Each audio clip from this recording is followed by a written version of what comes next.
Yo, what is going on guys, Flashverse here and welcome back to another video on The Flash Season 7, and this will be my rant review and breakdown for The Flash Season 7 Episode 11, which is the finale for the Force's storyline titled Family Matters Part 2. Just giving you guys my quick initial thoughts on the episode. I am slightly impressed. As you guys know, I thought last week's episode was awful and pretty much unwatchable, and due to that, I expected this episode to be the same as well. So I went in with very low expectations, and I expected something like the episode starts, Barry pep talk Dion, Dion joins Barry, and then the forces team up to pep talk against the Speed Force, and that's it, due to the recurring emphasis of talking down villains we have been getting on the show using the power of love. So I really wasn't looking forward to this episode. If you guys personally know me, since last week I have been saying that I am not looking forward to this episode at all, because I actually thought that it was going to be really bad, just like last week's episode. So yeah, I was very apprehensive, and then I watched this episode, and although it still isn't great, in fact I had a lot of issues with this episode, but it was pretty solid. It exceeded my expectations. We finally had some really sick flashy action scenes. This episode was a bit intense. We had some cool twists taking place, but the writing and dialogue was just a nail in the coffin. It really bothered me. There are just loads of things that make no sense, and it was just irritating. And although we had some cool scenes that I really enjoyed, the dialogue and writing absolutely destroyed it all. Once again, there is this recurring theme of mother, father, sister, and I just hate it. Like seeing like a 40-year-old man call a 20-year-old guy dad is just so cringy and overdone. He didn't even say dad, he said like daddy or something, and I just lost it. It really ruined the episode for me, and I was always having these issues when they first mentioned this father, brother, mother thing. And yeah, thank God this is the last of it. But yeah, for those who haven't seen the episode, spoiler alert, because this is a review and breakdown after all, so I'll be going over the episode bit by bit as I give you guys my overall thoughts on each of the scenes. So if you guys haven't seen the episode, go watch the episode and come back later for this breakdown and review, because there are some major spoilers which you certainly wouldn't want to hear from me. And for those who are staying, be sure to drop a like on the video and subscribe to the channel so you are aware of more Arrowverse content coming your way. Okay, so this episode kicks off right where we left off, with Psych, Iris, and Alexa supposedly dead. Well, they were dead, and we have Barry crying because he's seeing them on the ground, pretty much dead, but we find out that this was an illusion by Psych to make the Speed Force think that she killed them, and I thought that was a pretty cool plan. Now, Team Flash then talk about the thunderstorms taking place in Central City, and they basically have this plan to time travel to the past to a point where the Speed Force was dead and hide inside of the Speed Force to keep the other forces safe. Now, I had an issue with this plan because the Speed Force exists out of space and time, so there is no past, present, or future inside the Speed Force. So yeah, the writers really didn't do their homework with that one, I guess. Now, one thing I have to say is that the black and white lightning inside the Speed Force was pretty sick. I really liked that addition, especially to like show that this was the Speed Force when it was dead. Although it didn't make any sense, I thought it was pretty cool. Now, inside of the Speed Force, we have Psych and Alexa having this plan to get that, ball or teleportation device off Iris so that they could go after the Speed Force by themselves, and that does play a role later on. Now, we do have Joe and Cecile seeing the news in their house, and we find out that the storm causes a prison break in Iron Heights. So yeah, a lot of metas have escaped, and it seems like this will be utilized as like a storyline for the back half of the season, where Team Flash try to catch the metas who escaped prison. And this is where we have like Joe regretting to leave his badge and leaving the CCPD because now he can't do anything about what's happening. And we also do have Cecile getting hit by the purple lightning, which we obviously find out later on to be the Sage Force. Now we then have the Speed Force threatening Barry, and she basically says that if the forces aren't brought to her, that is goodbye to Central City. She's going to kill everyone else in Central City, and this leads to Barry needing to find Dion.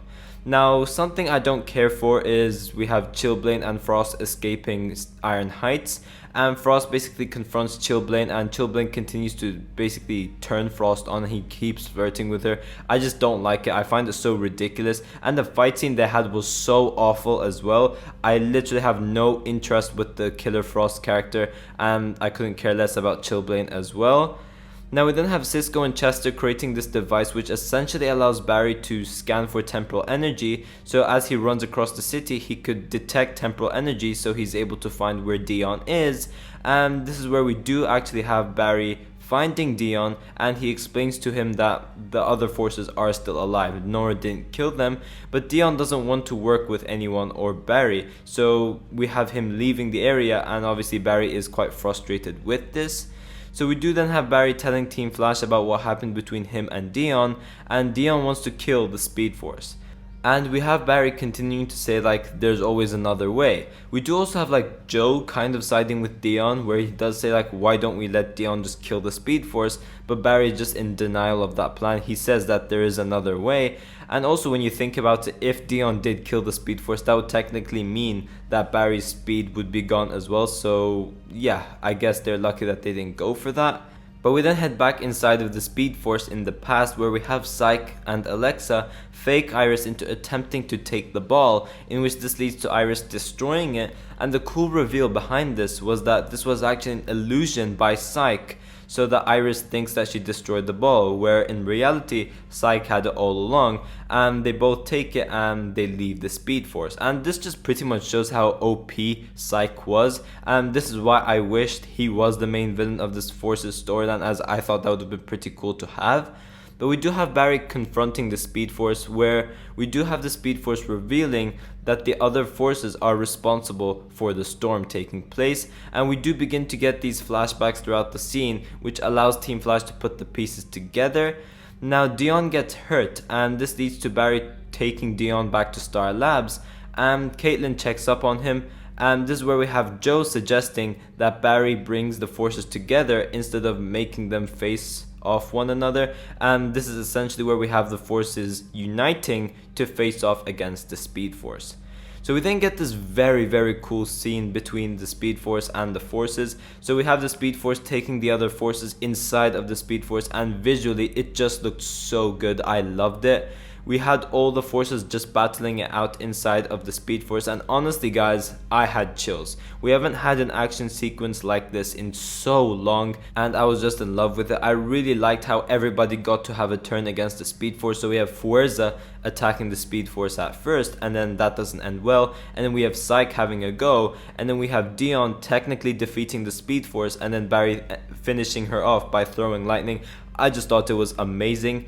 Now the CGI for Fuerza, Nora and Barry were pretty good, but Psyche and Dion CGI were awful, and I wish they touched upon those a little bit. I know it's a low budget show and there's nothing they can really do about it, but they really look like video game characters, so I do wish that they touched up on Psyche and Dion as much as they did for Fuerza, Nora and Barry, because they actually looked pretty good, but Psyche and Dion didn't.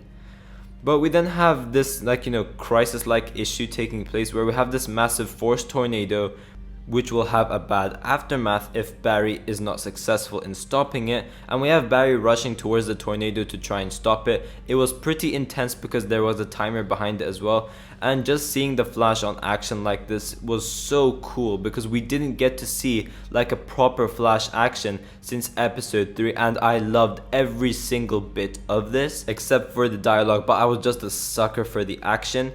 We did also have the forces facing off against Nora, and this is where we have Dion showing Nora a vision of like a possible future, which makes Nora feel guilty about what she has been doing, because it showed her like an isolated world with no one but herself. And this is where we have the Speed Force being redeemed, and she teams up with the other forces. Now, wouldn't this technically be Psyche's power, not the Steel Force power, where they show someone like a vision of like a possible future? That fits more along the lines of Psyche as it would Dion, but again, Dion's powers are related to time, so I guess that would work as well. But realistically, if you think about it, I think this power would be more ideal for Psyche, not Dion. But it is what it is. I'm gonna let that slide because I wasn't too bothered with that. But one scene which I really got chills was when Nora and his other forces supercharged Barry to a point where he was just able to run so fast to stop the tornado, and the music during that scene and just seeing Barry's lightning color change, it was just very, very cool. And speaking of the music was just epic. It fit that scene so well, and I thought that was executed pretty well, and I absolutely loved it. But we do then have the Speed Force and the other forces living inside of the Speed Force. Now, may I remind you, Psyche, Dion, and Alexa are all people living in the real world. They weren't like Nora, where they're a source of energy and they can basically form this body. They were not like that. So them living in the Speed Force and leaving their lives behind in the real world makes absolutely no sense at all. So again, that was something which bothered me a lot. Now, another thing which bothered me is that Nora mentioned that Barry is now so much faster now that the forces have united. Now again, this makes absolutely no sense at all. The other forces aren't even related to Barry's speed, so how on earth does Barry become faster? It makes no sense at all. The Strength Force, the Sage Force, and Still Force have absolutely nothing to do with the Speed Force, or what Barry utilizes as his power, which is speed. It has nothing to do with any of those. So how on earth does the forces uniting affect Barry's speed? I wasn't a fan of that. It made no sense at all, and it was something which bothered me. And what becomes even worse is the scene which comes after. These ending scenes were just awful, and like as the episode ends, it just became even worse. Like after the fight scene, it was pretty good, and then we have the Speed Force scene, which was bad, and then this, which is even worse, and then the scene after, which is just like meh. It's not bad, but it's not good either. But yeah, we have Frost visiting Caitlin, and we find out that she was set free since she was being good and she's been saving a lot of people. So the DA is like, you know what, you don't have to go to prison, you are set free. What was going on the writer's mind when they wrote this? May I remind you guys, these are writers sitting down in like a big round table and they discuss these stuff. They're like, you know what, let's add this on, let's add this on, let's add this on. This makes no sense at all. The fact that this even got passed through the writer's room, I cannot believe it. She escaped prison, making her a fugitive. She's a criminal, whether she likes it or not. She escaped prison. Not just that, but she was the one who agreed to a life sentence without parole. So there's no way that she can be set free. There's absolutely no way. She's a fugitive and she's a criminal. She should be arrested, and she literally made herself a criminal. The idea of her going to prison during episode 8 was to basically redeem herself, and that she should pay for her past crimes because she never got to do that. And then now she escapes prison, yet nothing happens. I hated this so much. And obviously you guys know I love Caitlin, but I hate Frost. I couldn't give two craps about her character. So seeing this as well, I just wasn't a fan of. Seeing Killer Frost during this episode, I just don't care. I just don't care for her character. I don't care about the Chillblaine stuff. And I wish we didn't get to see her for a while because I really don't like this character. But again, we get slapped with awful writing, where the episode ends with Barry and Iris discussing about what happened with the forces, and they also want to give it a go and start a family. And from this, I am assuming that Iris should be pregnant sometime during like the back half of the season, which does get me worried because children are never easy to control in a show. So I am very interested to see how they will pull it off if we do go beyond season 8. But we have Barry saying he loves the Impulse, which is obviously a reference to Bart Allen aka Impulse. But just think about it, guys. Imagine your son getting a code name pretty much due to how horny Barry is. I lost it during that scene. Nora got inspiration from Iris calling her like XS every once in a while. Think about the inspiration Bart gets when he's gonna be called Impulse. Yeah, it's not gonna be pretty good. But yeah, I am so relieved that we are done with this storyline. This is probably the worst storyline the show has had.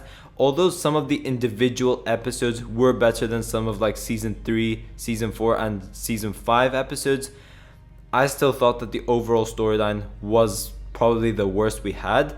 But overall, I thought this episode was good. That's it. It wasn't amazing. It wasn't like really good. It was just good. It was meh. But yeah, there were a lot of bits which I loved, especially seeing some action which we haven't seen in a while. I loved it, but I did have a lot of issues with this episode as well. But overall, I'll give this episode like a 6.5 out of 10. And yeah, as I said, this is the final episode of the Forces storyline. So starting next week, we are in graphic novel number 4, and that's going to be Cisco's last episode. And we have officially entered the Godspeed storyline, and I cannot wait to see how that is, because for sure it's going to be a lot better than this Forces storyline. But yeah guys, thanks for watching. If you guys have enjoyed the video, please give a like and subscribe. Be sure to tell me in the comment section down below what you guys thought about this episode. And yeah, I will see you guys in my next video.